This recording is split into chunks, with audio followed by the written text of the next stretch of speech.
This game has a lot. I can't hear you. Oh, I'm not on mute. It's not you, it's us, Kara. Hang on one second. Okay. All right, try again. Okay, how about now? All right, there we go. Okay, it feels nice to say good morning. This game has a lot of importance. Does it have those like Christmas Day kind of vibes to it? What's the excitement in the air? Yeah, I mean, we are looking at it as our first playoff game. You know, that's how we addressed the team yesterday. We're in a situation where you know, we've got to find a way to win 2 out of 3 games, and that's the plan. That's the goal. So there's a different vibe in the air this morning. You know, 12:30 start. That usually only happens, you know, during the playoffs, and so it's a different routine, different vibe, and I think everybody's really excited for the opportunity.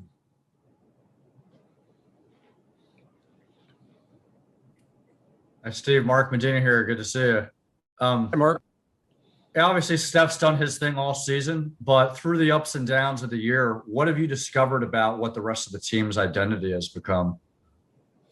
Well, I think you know, over the last 20 games or so, we've really found a good groove. You know, I believe we have the #1 net rating in the league over that span, over the last 19 games, if I'm not mistaken. #1 defensively, #9 offensively.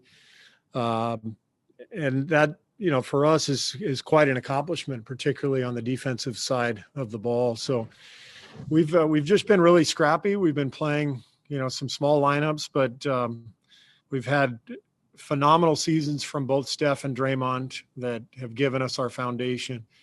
And then we've just had individual players really blossom. Jordan Poole, Juan Toscano Anderson, Mike Mulder. You know, the last few weeks, those guys have really been playing well.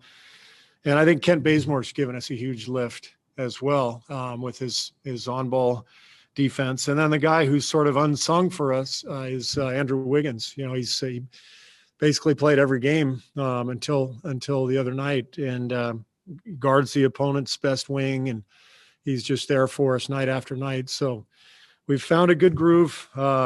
We know it's about to get a lot tougher, but I'm very proud of the guys for the way they've played. Hey, Steve. Sorry, go ahead, Mark. Go ahead, Anthony. Are you going in expecting to kind of go with your 8-man rotation that you've become accustomed to, or because you now have more available bodies, do you want to lengthen that rotation? Everything is on the table, Anthony. I mean, I think we're going in with the same plan, the same rotation that we've been playing over recent weeks, but we now have some options, and so we've got to be ready for anything: foul trouble, injury, something situational. And so all the guys who are suiting up have to be ready to roll. You just never know how it's going to pan out. Steve, just to clarify, Gary Payton will be available for you guys today? Yeah, Gary will be available. Thank you. Hey, Taylor, how are we doing today? Doing well. How are you, Evan? Doing well.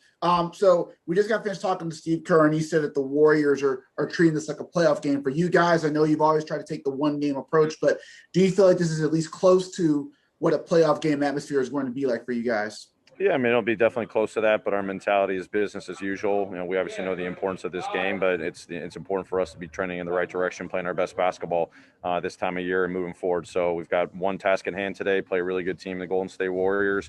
We've been playing really well last week. We just got to continue to build on that. Megan Triplett. Coach, speaking of building on that, you mentioned the other day that it's time, you know, this is the moment to play the best of basketball. What have you seen in these last couple of weeks, in these last couple of games that you want to see tonight, especially when you look at the film against the Warriors? Yeah, I feel our guys have been really locked in the last couple of nights. You know, different opponents present different challenges. Obviously, defensively, I think our guys have been pretty locked in on the defensive game plan. You know, different personnel matchups, different coverages that we've had to utilize over the last couple of games. Guys have been really dialed in on that. I think there's been great communication on the floor, off the floor, and timeouts, understanding what we have to do. You know, we talk a lot about just the attention to detail. And offensively, different game plans tonight. You know, going up against one of the best defenses in the league is going to be different than the last opponents we played. We can't stray away from what we prioritize every single night, getting out and playing with pace, Ball movement's going to be key tonight against a team that likes to switch and be physical with you. We still got to find ways to get into the paint against an aggressive defense around the perimeter. So for us, over the last, couple of games, we found different ways to win ball games. So tonight's a new opportunity to go out there and try to win a game, and we'll figure it out over the next 48 minutes. Parker Fleming. Hey, Coach. So in the last, I guess, mini series 2 months ago, Steph Curry didn't play in either game.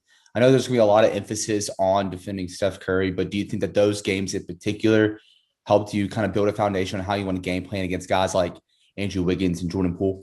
Yeah, absolutely. Obviously, not having Steph in those first 2 games, we've had to watch a lot of their recent games and understand, obviously he's leading scorer in the NBA, having a tremendous run here.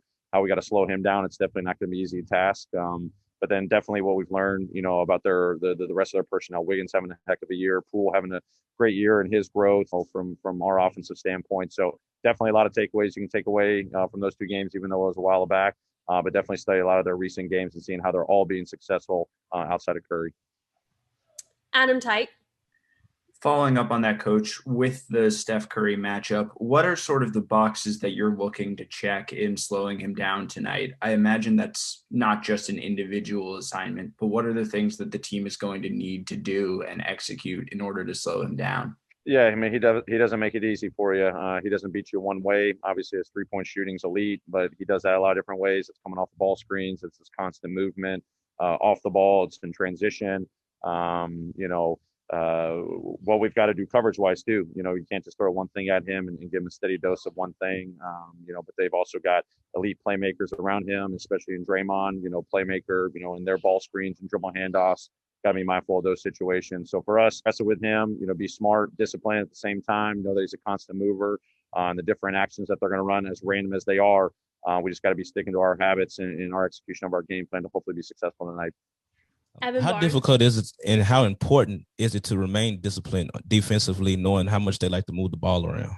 It's paramount. You got to be disciplined every single night. We talk about that. Obviously, tonight's a completely different challenge in terms of how they move and the pace they play at, not just in the full court, but in the half court. And obviously, the potent offensive weapons that they have and the playmakers that they have, the passers that they have. So it takes all 5 of us. It's the on-ball matchups. It's the combination coverages, and then also our weak side help's got to be, paramount. So when we've been really good defensively, we've been really good in our one-on-one matchups and our coverages, but also just our team defense flying around, our rotations, our closeouts to the 3-point line. Obviously, the Warriors have been really, really good from the 3-point line all season long, especially in recent stretches here. So we know what we got to do individually, collectively to make it hard on them, knowing that they do score at a high rate. And when they score, we got to get out and try to, get good offense on the other end against a really good defense. Thanks, Coach. All right. Thank you, everyone.